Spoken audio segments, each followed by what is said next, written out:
Welcome to Day 9 of the Stellenbosch International Chamber Music Festival, the SICMF, the penultimate day of this year's festival, coming to you live from outside the Endler Hall. We're getting ready for the second of the student orchestral concerts that form the culmination of the SICMF, and if you joined us last night, you might, like me, still be on a musical high from that performance of Mozart, Tchaikovsky and Rachmaninoff with the Festival Symphony Orchestra. But it's been another busy day here in Stellenbosch with 2 student ensemble concerts and a masterclass with faculty clarinetist Yao Guang Chai. But now things are getting busy here as the audience files into the hall for the festival concert orchestra under Julien Benichou, playing music by Liszt, Grieg, Mussorgsky and Respighi. So to warm you up for tonight, let's look back to last night's performance, to the electrifying overture to the Marriage of Figaro by Mozart, conducted by Rebecca Tong.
festival's symphony orchestra comprising students from this year's SICMF with the Overture to the Marriage of Figaro by Mozart, conducted by the energetic Rebecca Tong last night.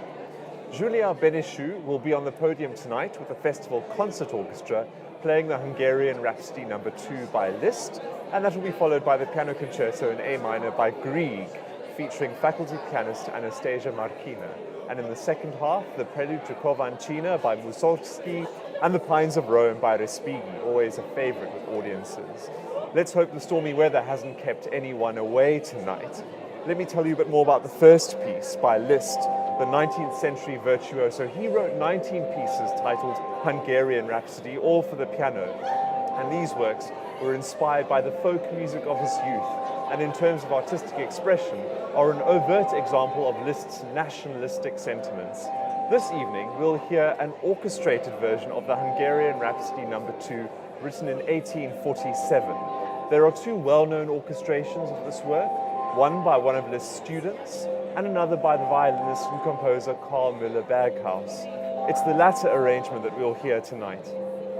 The second Hungarian Rhapsody is an example of a czardas, with two contrasting sections, a sensual opening lassan, followed by a lively friska, and the principal theme of the Rhapsody is actually not Hungarian, but Romanian. Now, while I head inside the hall, here is the thrilling conclusion to the violin concerto by Tchaikovsky, with the Festival Symphony Orchestra and Andrei Baranov, conducted by Rebecca Tong from last night's faculty concert.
And welcome back to the Endler Hall. Another tsunami of students greets us on the expansive stage here, which doesn't look so very big anymore, with so many student participants gathering as part of the festival concert orchestra for tonight's performance. But it really is such a heartwarming sight to see all these young, enthusiastic musicians coming together, playing together, and to think, as an ensemble, they have barely been together for a week, and yet, as we were last night, tonight really going to be blown away by their cohesion, the energy the conductor Julien Benichou is going to bring to the stage as they play their hearts out, this wonderful program of music, and for family, friends, audience members who are here tonight. Can you believe already this is the second last evening concert of the SICMF 2023. The week's just flown by, and you can see that Standard Bank is sponsoring today's SICMF Day. We're very grateful for their sponsorship. You can imagine getting so many students onto the stage and everything else going on behind the scenes takes a lot of resources. And so every contribution to the SICMF's coffers makes a difference. A reminder that we're listening to music by Liszt, his Hungarian Rhapsody No. 2 in C minor starting off, an orchestrated version of that piano work, and then sticking with the piano theme, because let's not forget, Liszt was the first great superstar of the piano as he was developing in his career and as a musician. After Beethoven, pianos were getting bigger, stronger, they could withstand the virtuosity and the demands of conductors, composers, performers like Liszt, who wanted to make the instrument the versatile vehicle of expression it is today. And so he did these superstar things with the instrument that had never been done before. And of course, he also set some of these down. He was a composer. He wrote these Hungarian rhapsodies, and we're going to listen to an orchestrated version of that tonight. And then we move to the Piano Concerto by Grieg, a well-known work. If you can't think of it in your head, you'll almost certainly recognize the very bold and brilliant opening, starting with that huge timpani roll and then these massive descending octaves on the piano. But you'll hear what I mean when Anastasia Markina, our soloist, takes to the stage for that work. And then after the interval, sort of staying in Russia, which seems to have been a bit of a theme these past few days. We had Rachmaninoff last night, Tchaikovsky last night, Mussorgsky, another very important Russian composer, the prelude to his opera Kovanchina, and then ending with a wonderful orchestral showpiece, The Pines of Rome, by the neoclassical composer Ottorino Respighi, which takes place over roughly sort of 4 movements or 4 sections, 4 episodes. And so very much a program tonight that will be very appealing to the audience, to you at home, and from wherever you're listening from, let us know that you're tuned in. Drop us a line in the comments, but also satisfying for the students to play music they've been working on the past week or so. And it's going to be very gratifying for them, I think, to be able to share what they've been doing with the audience tonight and with you from wherever you may be joining us.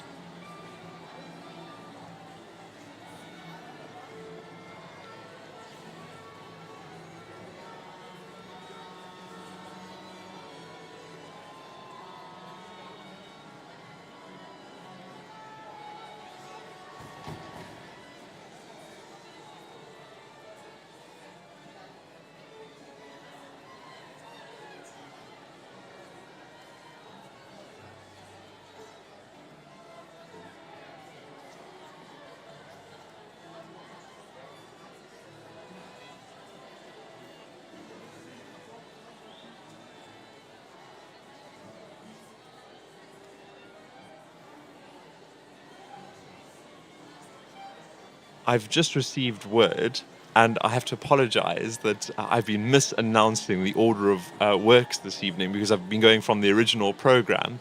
But as some of you are aware, and thank you to those who've pointed it out to me, and of course I've just checked with the authorities, and that is the case, that indeed the program is different from what I've announced up till now. We won't be starting with Liszt, sadly, but still with an orchestral showpiece. The Mussorgsky Prelude to Kovanchina will be starting us off, and then the Grieg Piano Concerto in A minor, as was scheduled, and then in the second half, just the Respighi on its own, Pines of Rome.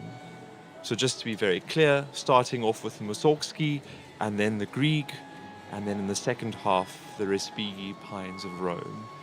And on that note, the lights in the Endler are dimming.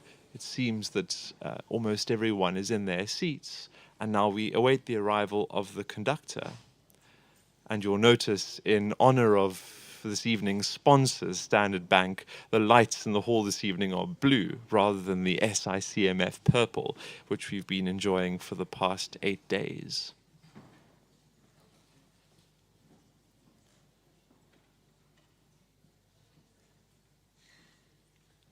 A very large orchestra on stage as well, because all of the music tonight is really quite grand. Oh gosh, false alarm. I thought that was the the orchestra leader coming in, but just one of the violins.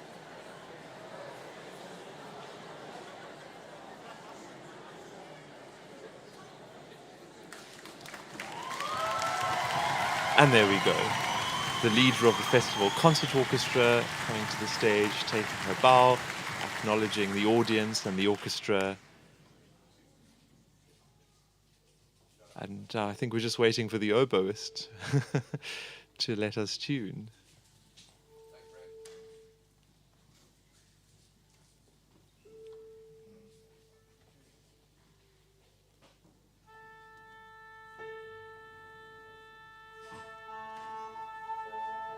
In the meantime, we'll take our A from the piano.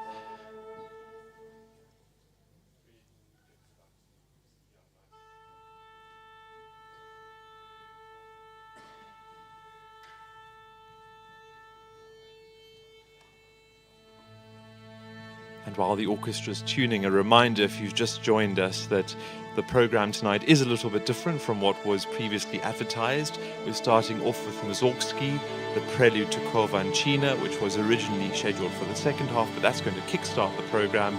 And then we go into the Grieg Piano Concerto in A minor, the well-known concerto, which a lot of people have speculated might have been modeled on the Schumann Concerto in A minor, because there are a lot of similarities between Robert Schumann's concerto and Edvard Grieg's. And then in the second half, Respighi and his Pines of Rome, one of the chapters of his great Roman trilogy of works. And there we have Julien Bénichou, the faculty conductor, who's going to be leading the festival concert orchestra tonight. And he greets the concert mistress and her assistant, and takes to the podium for the Prelude to Kovanchina by Mussorgsky, the Festival Concert Orchestra, ladies and gentlemen of the SICMF 2023. The mic is not working. Oh, now it's working. Great. Great to see you all here tonight. The first piece on our program is the overture of the opera Kovanchina by Modest Mussorgsky. Mussorgsky never finished the orchestration, and Rimsky-Korsakov did the first orchestration of it. He did okay. And then Shostakovich came after and reorchestrated the entire opera, and it's an absolute masterpiece. Not played that often, and the overture itself is just a true gem. It starts kind of with the solo clarinet, but the clarinet has to come all the way from Vladivostok to Moscow, so she will be here soon. Just to say a big thank you to all of you for being here, supporting these terrific students. It's been an absolute honor, pleasure, joy to work with them for the last 10 days. I want to give a big thank to all my colleagues here, the wonderful artistic staff, and all the other faculty at the festival. It's been a true joy knowing a lot of them, discovering a lot of their fantastic talent. I want to thank the team also, Nina Schumann, whose amazing artistry is reflected in every one of her choices for the festival and through the absolutely fantastic concerts we heard all week. Peter Martens, the wonderful cellist and organizer of this event. And of course, not to forget in the management team, we have the wonderful Carmen and Brent, who have been, life-saving on a daily basis. So we hope that the clarinet player will be here soon, but I'll describe our program. After this very, very far north Moscow music, we go even farther north to Norway with Grieg's piano concerto. Anastasia Markina, I met in Dallas, actually, in Dallas, Texas, in October of this past year, 2022. I was conducting a concert with the Dallas Symphony on which there was an orchestra piano. And when I arrived at the rehearsal, they said, the pianist is not here. We called a wonderful Russian pianist. She'll be here soon. We had 5 minutes to talk about the piece just before the concert, and she did an outstanding job in it's basically a solo part. On the second half, The Pines of Rome by Respighi is a description of 4 locations with different pines in the city of Rome. Respighi was very, very attached to the city of Rome. He made sure to die there. He really, he was totally into it. And this was the time where people, were admiring the grandeur of Rome. So the first movement shows children playing. The second movement is in the catacombs, very dark. The spirit of the ancestors come through. The third movement is called Like a Dream, with the presence of birds coming in. And then the fourth movement finally is the March of the Roman Legions to victory, I guess. Yes!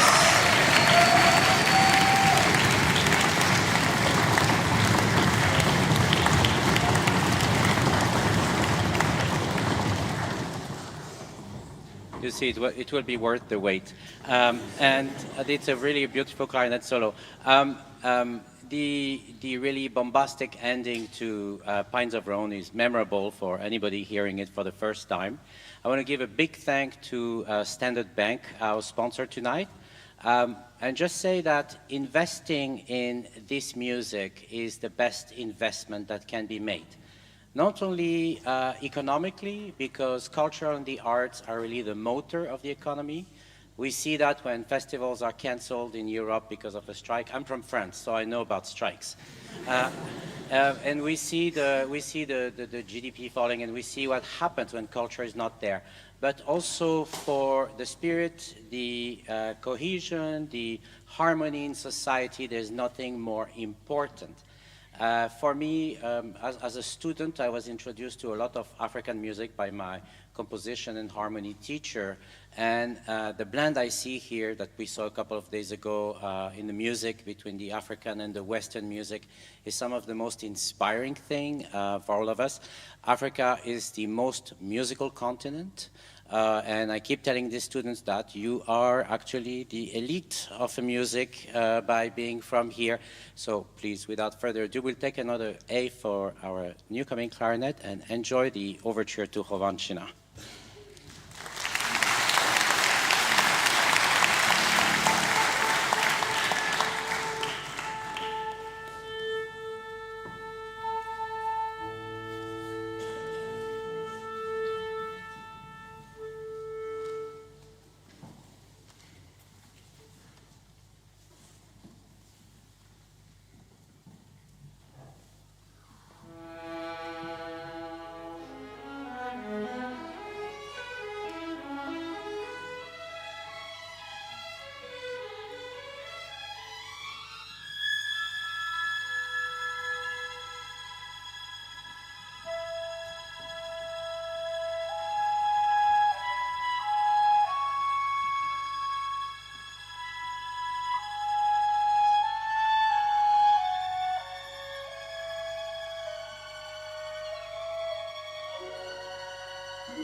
Applause for that atmospheric first work in the program tonight, a prelude to Corventina by Mussorgsky, and then the conductor Julia Benichou, congratulating the concertmistress and her assistant, and not to forget the clarinetist who played such an important role, those evocative melodic lines in that work.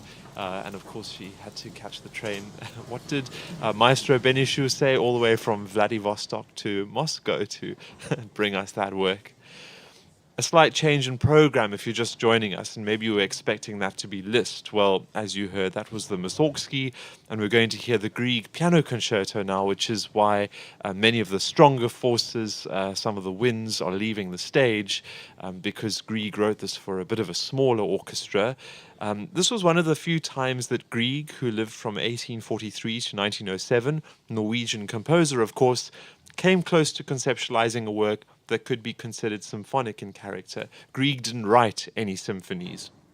But in 1858, he heard Schumann's piano concerto played by Schumann's wife, Clara, and this was a deeply formative experience for the young composer, and there are striking similarities between the two works, as I mentioned a bit earlier. Both are cast in A minor, and you should hear, if you know the Schumann piano concerto, when you hear the Grieg now, you'll notice the similarities in the opening bars. And the premiere took place in 1869.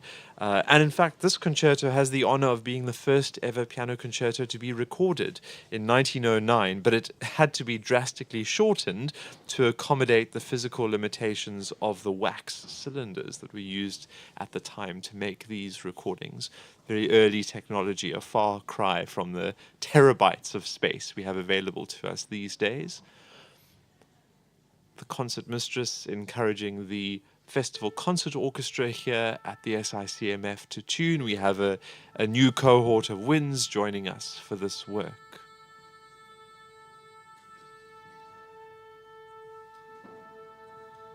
The soloist in this work will be the Russian faculty pianist Anastasia Markina, who beguiled us the other night, seduced us with the Rachmaninoff trio that she memorably performed, and had a wonderful chat to her on the Tuesday evening. So if you're watching via YouTube or the SICMF website, you can always look back at that interview but very special to hear her insights, not only as a musician and a teacher, but as a performer as well, and what it takes to draw out of one's fingers such a moving work like that Rachmaninoff Elegiac Trio No. 2 that we heard.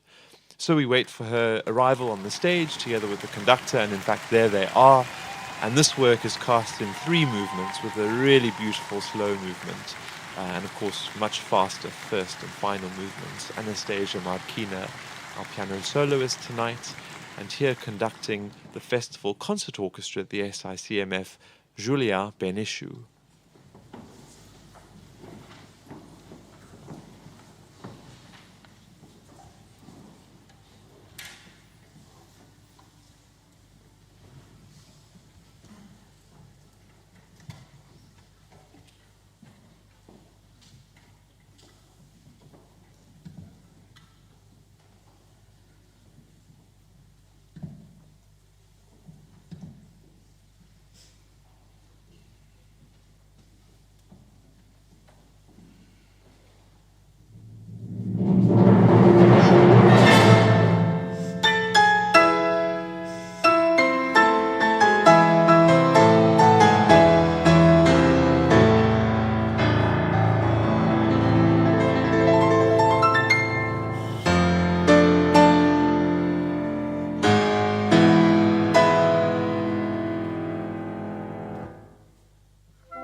the Piano Concerto in A minor by Edvard Grieg, played there by Anastasia Markina and the Festival Concert Orchestra of the Stellenbosch International Chamber Music Festival 2023, directed by Julia Benichou.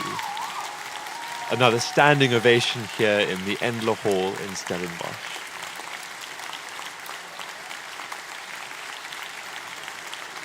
And it must be so satisfying for all those young musician participants on the stage to see all the pieces coming together that they've worked so hard on through those 3 diverse movements the last week, really pulling together all the different parts of the orchestra, hearing how everything fits together with the piano, and then of course with the audience in the room, really making music here. Anastasia Markina, soloist, yes, and some of the wind players also deserve a moment of recognition. The horns too.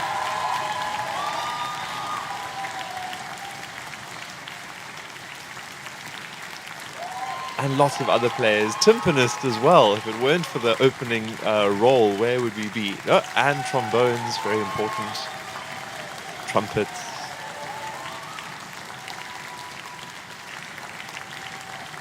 All the wind instruments. And last but not least, the strings, the cellos, principal cellist.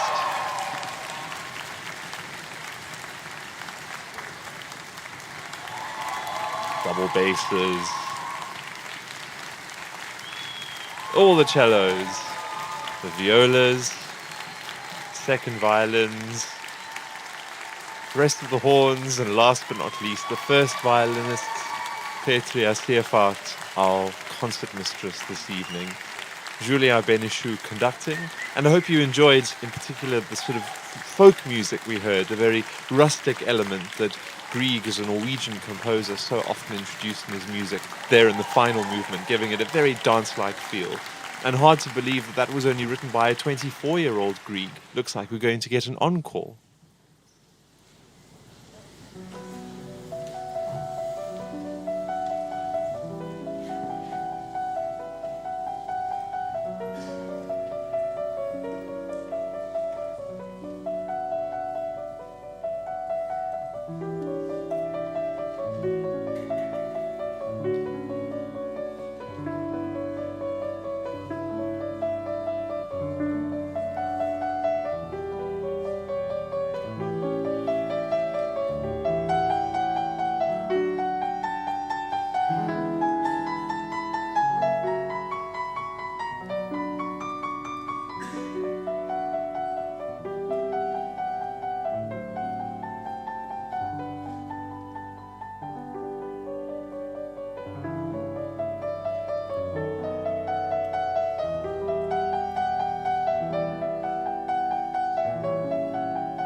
holding the silence at the very end there, just for a couple of extra moments to revel in that space on the stage. Anastasia Markina, our soloist, playing.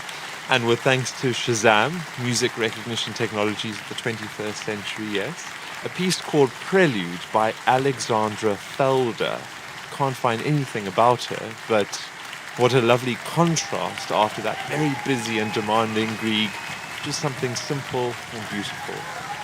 Anastasia Markina sharing her talents with us tonight, together with the Festival Concert Orchestra here in the Endler Hall in Stellenbosch, coming to you live from the SICMF 2023, and Julien Benichou conducting that rendition of the Piano Concerto by Grieg that we heard just before then.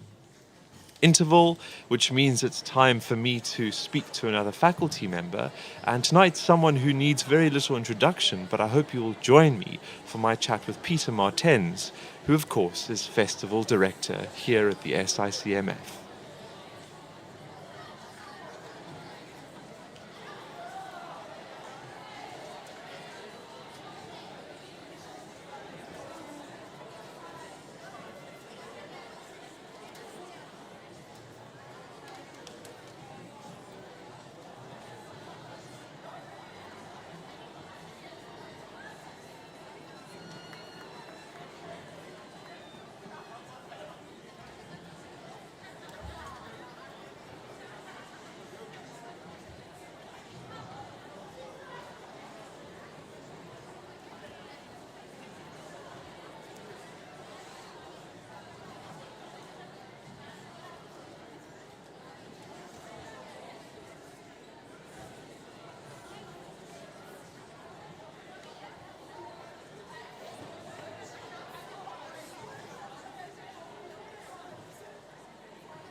Welcome back to our interval interviews here, and we've reached that stage of the Stellenbosch International Chamber Music Festival where I get to chat to those who don't only wear a performing or a teaching hat, but wear a director hat as well. So Peter Martens, Festival Director of the SICMF, very grateful that you're joining us now. And just a few words of introduction, although he really doesn't need them, but to set the scene, Peter is currently Principal Cellist with the Cape Town Philharmonic Orchestra. He studied in Salzburg and also here at Stellenbosch University, from which institution he earned a doctoral degree. He's a member of the Amici String Quartet and has also performed with the Brodsky String Quartet in London. He served as Artistic Director and Principal Cellist for the Stellenbosch University Camerata, and concerto engagements have resulted in collaborations with a number of conductors, including Victor Jampolsky and Bernhard Gerler, amongst others, but those names we know well here in South Africa.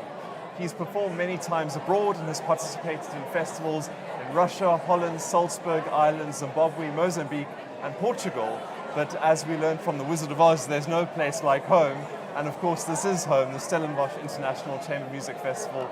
Peter, thank you for making this festival happen this year.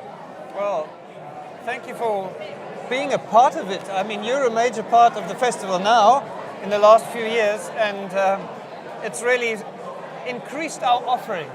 I hope so, and the engagement we've had with listeners from abroad at times, and also just from down the road, maybe they don't feel safe or comfortable coming to the evening concerts, and that they can enjoy them for free as well. There's no subscription fee or they don't have to pay anything. It's fantastic. Well, I was quite surprised actually that the hall is so full today because it's bad weather outside, and I suspected that people wouldn't come and many more people would watch on the live stream. But it seems to me that people are coming and watching on the live stream. Exactly, best of both worlds, and not an empty seat in the house tonight almost. So this is the penultimate night of the Chamber Music Festival this year. Looking back over the many years, this is the 18th SICMF. What will stand out as particular highlights for you from this year's festival? Gosh. If that's possible. I mean, for me as a performer, it was such a great honor to be playing with such wonderful guests from abroad.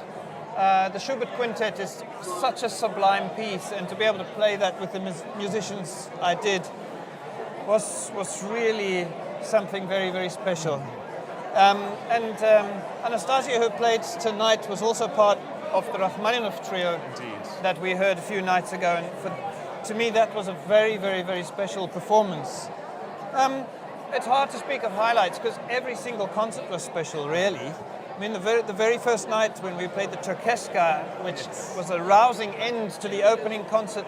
It ended up going viral on social media the next day, and I think drew many more folk to the Chamber Music Festival who didn't realize that sort of music also counts as chamber music alongside the Schubert Quintet that you mentioned. Absolutely. I mean, as I wrote in my foreword, you know, we've got a variety of musics that we play side by side, and there's place for everything here. Nina Schumann is responsible for those choices of repertoire, and I think she's done an absolutely marvelous job this year. And we'll be chatting to Nina tomorrow evening just to reflect specifically on the musical choices, but there's been a special focus this year on women as well, hasn't there? Yes, there has. It came about, Nina will tell you more about it because that's her baby, but it came about not deliberately initially, but I think the invitation to Rebecca Tong, who is conducting the Festival Symphony Orchestra, kind of brought us to the realization that we're actually, and this is Women's Month, and there is anyway a focus on women all around the world around this time. Yes. You know, brought us to the realization that we are celebrating women not only through Rebecca, but also through other women composers that have been featured, such as Loggins Hull, for example, and our commission that Michaela Alice Smith did for us with Tina Skow, that wonderful piece where Tina's life was set to music. Wonderful storytelling there, yes. Yeah. And in fact, we've heard from participants here on this live stream, these broadcasts, how motivating it is for them, especially young women musicians, to see in what is otherwise a very male-dominated realm, that of conductor, a female conductor, and gosh, what energy and vitality she brought. She had the musicians and the audience I'm not sure you could say, the palm on the tip of her baton last night. It was Well, quite I was in the incredible. back row and I jumped to my feet at the Yes, end of that one. It indeed. was spectacular. I remember sneaking into the hall for the Tchaikovsky last night and just couldn't help but grinning throughout. But of course, that was also helped by the soloist we had yesterday evening, Andrei Baranov. What Yeah. a treat. Peter, just with your performer hat on then for a moment, you mentioned the Schubert string quintet as a particular highlight for you. Can we just zoom into that, what it's like to be on stage for work like that, especially in that long, slow movement which moves so many people to tears.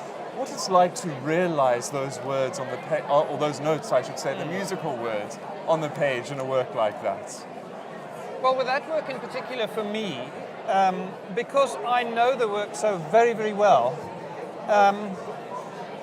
one goes into a zone that is almost removed from living on Earth. It's heavenly, and to be able to play that work with such consummate musicians, it's almost as if when the crowd jumps up and starts clapping at the end of it, you don't realize what happened in the last 50 minutes. It's a very long piece. It's about 50 minutes long. You sit focused on everybody else and focused on the music making with full concentration, because it's not an easy work. Even though I know it well, I still have to concentrate. Absolutely. It's not an easy work Yes, at all. and the variety of emotions and it requires, and then that sort of jaunty scherzo after that slow movement. I mean, it's like waking up from a dream afterwards. Really, it's back to reality. The perception of time is completely warped when you're so engrossed in it. I think the psychologists would call that the flow state, where you're Okay. completely, as you say, out of this realm, and for those minutes you're in a different out of space and time. almost, Out of body experience kind of thing. Yeah. So Peter, that was sort of talking about musical highlights and your performing hat here at the SICMF, but of course this being the 18th version of the festival and hopefully so many more to come, sustainability is obviously a key word. And how do you as festival director ensure that? You've mentioned before in our chats that fundraising is a very important part of your portfolio. Money is obviously very important to make this all happen. How do you sort of, to use a musical analogy, then conduct all of that and bring all those strings together? Well, there are many aspects to the fundraising, and over and above the box office income and the income from student participants, we need to bring in about 3 million rands worth of third stream funding to finance this festival. And it comes from various sources. The vast majority of the sources are private individuals and trusts and foundations where we get money simply donated. But this is a very special festival, this one, because this is the first festival that we have a corporate sponsor. I think even if patrons haven't seen the blue Standard Bank flags all over the place, they will have noticed that the hall was bathed in blue and not purple this time. Yes. And I happen to be dressed in blue tonight as well. All very well Just- planned out. It is. And basically, we owe Standard Bank a big thank you for coming on board. Standard Bank has always been a supporter of the arts. They used to support what was called the Grahamstown Festival. I'm pretty sure they still have a hand in it now. It's all a bit different. Yes. But Standard Bank can be seen all over the sports, cricket and all the rest of it. But they've always had a place for music. They've sponsored jazz in particular. And this is, to my knowledge, I haven't studied it completely, but to my knowledge, the most prestigious and the first real classical music event that they have supported to this extent.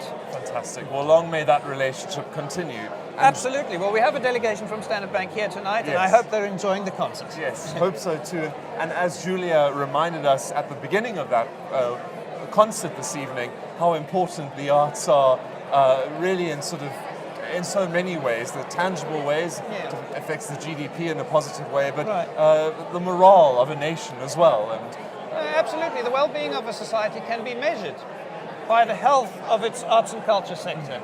There are studies that have delved into that.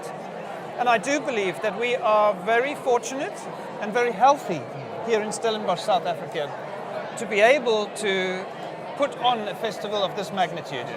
so on that note, what does the future hold? I spoke briefly with Brent yesterday about how the SICMF has this magic formula, and it's really about polishing the pearl now in a way, and Right. making the most of what we have. But do you have any sort of particular goals for the future if money perhaps weren't a consideration?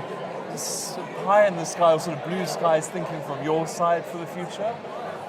Look, we do have a magical formula. We really do have a magical formula, and I wouldn't say we've perfected it. We're doing pretty well, I think. But we always strive to be better. We strive to be more adventurous. We strive to be able to spend more money on more elaborate projects. But I'm very happy with the trajectory, and I'm happy that we are pointing in the right direction. I mean, it's a kind of motto for me in life as a person, that it doesn't matter what your goal is, but it matters that you're pointing in the right direction and you're always proceeding towards it steadily. And I'm really happy that this festival is on a trajectory of success, on a trajectory of higher and higher and higher quality of performance, and on a trajectory of emotional well-being and inspiration for the students that we serve.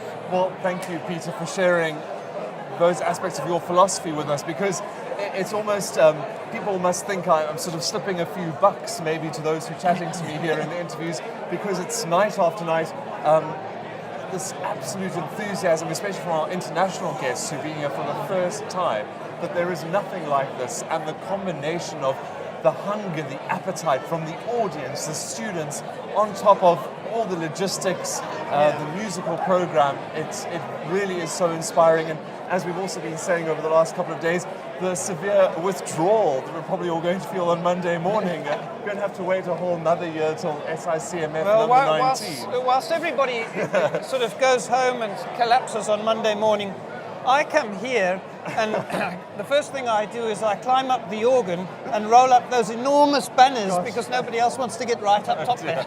And put those away for a year or so. We do. Yes. So I guess, as I think you mentioned before, planning for the next year also begins on Monday in a way. Yeah. Are you going to have a little bit of time off? Is there any sort of time for relaxation, or is it a busy program of engagements for you over the coming weeks and months? No, I'm taking time off. I've taken some Good. leave from the Cape Philharmonic Orchestra, and I'm going to England to visit my daughter who has had a baby, because I am now a grandfather. Congratulations. And I'm very proud of it. Bravo. Excellent news. Wonderful, Peter. To close off now, a couple of quick fire questions that have become something of a tradition. You have to give me your answer immediately, but then you must give a reason as well. So we'll start off easy. Wine or beer? I think you may have answered that already. Well, you know what? Normally I take beer, but the wine is so fine here, so wonderful. This wine that we have from Spier, we've got Creative Block number 5, that I couldn't resist it. Mozart or Mendelssohn? I would ordinarily probably go first with Mozart, and then I might be sorry for my choice, because Mendelssohn has also the most incredible sparkle. So that's a hard choice. Well, you're going to have to give us just a couple of words. You, I believe, were the chief instigator of the unexpected encore the other night. What was that, and why, and how? Well, I am a fairly spontaneous person, and as we were walking on stage, I said to Nicholas Dotlico, "Hey, let's play the last movement of the Mendelssohn Octet for an encore." And he said, "Peter, normally I make these suggestions and everybody says I'm crazy, but you made it." Yes, yes, yes. And Brent scuttled off and found the music on the internet, and Carmen came on stage afterwards with printouts of the music. The page is still warm from the printer. Yes, and we played it. We didn't rehearse at all. We just played it, and it was wonderful. It was fantastic. It doesn't get much better than that, so thank you. It was fun. Bach or Brahms?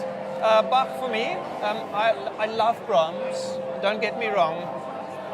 But Bach is where it all starts, as a cellist especially, with the Bach suites. And that's it's the subject of my master's dissertation, and also... Is that so? I've recorded all 6 suites, and I play all 6 suites fairly frequently. Yes. And it In just has, Osun even, coming up soon? yes, you- I will, yes? absolutely. And it has a special place in my heart to play the 6 Bach suites.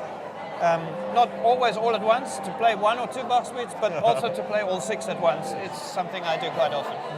The last hard question perhaps, but maybe it's self-evident at the SICMF.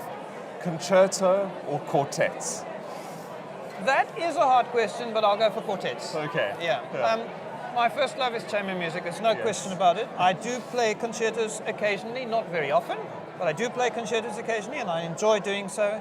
But if I could play quartets for a living and be paid to do that, that would be the ideal one for me. Last question, first half or second half? And you can interpret that in whatever way you like. Oh, that's very interesting. First half or second half? I don't even know how to start interpreting that. Let's say first half, because I don't really have a sweet tooth. Okay. Well, we're going into the hall for the second half shortly. Peter Martens, Festival Director, Faculty Artist here at the SICMF. Thank you for your time this evening and for all you do for us, for music in South Africa, globally, but most especially here at the SICMF as, I suppose, our faculty father in some respect. Grandfather, I suppose. Grandfather, yes, So yes. thank you so much. Well, may I reciprocate those thanks? To have you as part of the festival is an absolute privilege for us, and you bring an extra level of expertise and aplomb and what's the word I'm looking for? Elegance to the festival. That's very kind. Thank you, Peter. It is a great privilege to be associated with this fine festival. On that note, we're going to take a quick break as we get ready for the next half, just to look back at some photographic memories over the past couple of days. See you in a bit.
Ladies and gentlemen, welcome back. As some of you probably know now, a slight change in the program. We've had the Mussorgsky already, so we're going to go straight into the Respighi Pines of Rome, which is this great orchestral showpiece for the second half with the Festival Concert Orchestra on this penultimate evening of the SICMF. So the Pines of Rome were written by this Italian neoclassical composer Ottorino Respighi. He lived from 1879 to 1936. He was a student of Rimsky-Korsakov and Max Bruch, and he was a professor of composition in Rome. And despite a brief flirtation with modernism, he was an ardent traditionalist, publicly condemning modernism. Whereas the modernists looked to the future, Respighi looked to the past, developing an intense interest in music from the Baroque and the Renaissance. The Pines of Rome, the work we'll hear tonight, was composed between 1923 and 24, and it was inspired by Rome's ancient pine forests, which have witnessed the entire history of Rome throughout the centuries. The movements themselves can be briefly summarized as follows, and there are 4 of them. The first show children who play at being soldiers in the pine groves. The second take us to a catacomb where chanting voices emerge from a catacomb in the shadow of pine trees. The third show us pines that are alive as they're silhouetted by the full moon at night. And then the final one depicts an old Roman road surrounded by pines and empty. But the narrator has a vision of the past glories of the Roman Empire in all its military strength as the sun rises on Rome once more. And it ends with a very full and powerful conclusion. And the work also features an early example of electronics on the stage, when a recording of the Nightingale is played in the third movement. So as we head back into the hall, just to whet your appetite for this final work tonight, here is a highlight from last night's faculty concert with the Festival Symphony Orchestra, the climactic ending of the Symphonic Dances by Rachmaninoff, and brace yourself for the gong at the very end.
audience and orchestra on their feet in that tremendous celebratory final movement of tonight's penultimate evening concert here at the SICMF, presented to you by the Festival Concert Orchestra, Julia Benichou conducting, and that magnificent second work in Respighi's Roman trilogy, Pines of Rome, and its 4 movements.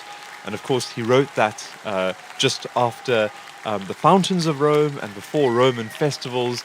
In fact, 99 years ago in 1924. So very exciting to be hearing that work almost on its centenary.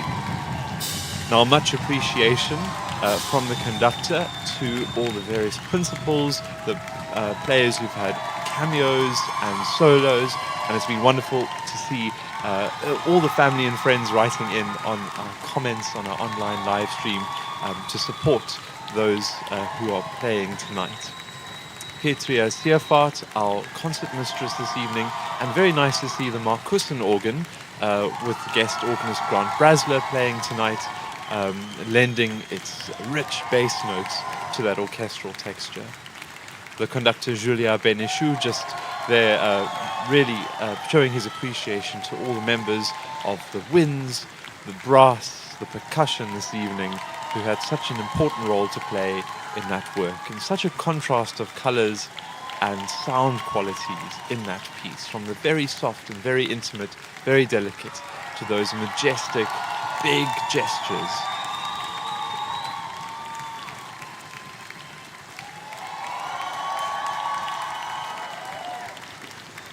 Special mention to the organist, and now the principal cellist, principal viola, leader of the second violins, and our concert mistress, Petria Seerfahrt.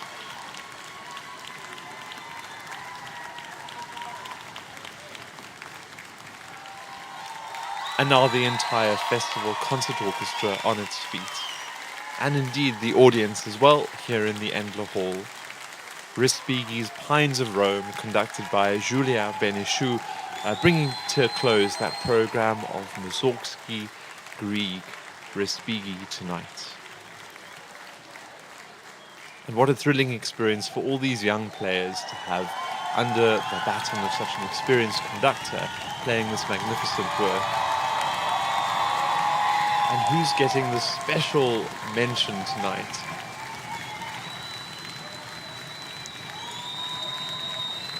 The audience, someone very special. The blue colours in the Endler Hall tonight to acknowledge Standard Bank's sponsorship of this day at the SICMF.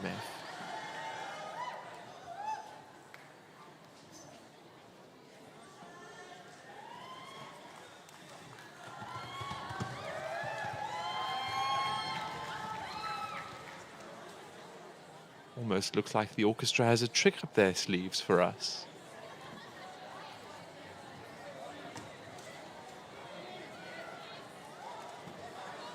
Nope, that's all you're getting tonight. That's all, folks. Keeping us in suspense here in the Endler Hall, the Festival Concert Orchestra. Time to head outside with the audience and wrap up this evening's live stream. Thank you so much for joining us. See you in a moment.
And that's a wrap for this penultimate evening concert of the 2023 SICMF. The festival concert orchestra was led by Julia Beneshou in a glorious program of music by Mussorgsky, Grieg and Respighi. And incidentally, they will be performing in a free community concert tomorrow, that's Sunday at midday at the Silvertown Auditorium in Athlone. So if you liked what you heard tonight, you can hear it again tomorrow in person. We welcome the Festival Symphony Orchestra, once again under Rebecca Tong, back on the stage tomorrow for the symphonic dances by Rachmaninoff, and before that the Alborada del Gracioso by Ravel, and Weber's Clarinet Concerto No. 2 with Yao Guang Tai, soloist. Note that that concert starts in the late afternoon at 4:30 p.m. South African time and not at 8 p.m. like all the others. But of course it will be live streamed and available online afterwards for your listening pleasure for years to come. One more day of chamber music magic left at this year's SICMF. Don't miss out. Until tomorrow afternoon, this is John Woodland and the team signing off. Good night.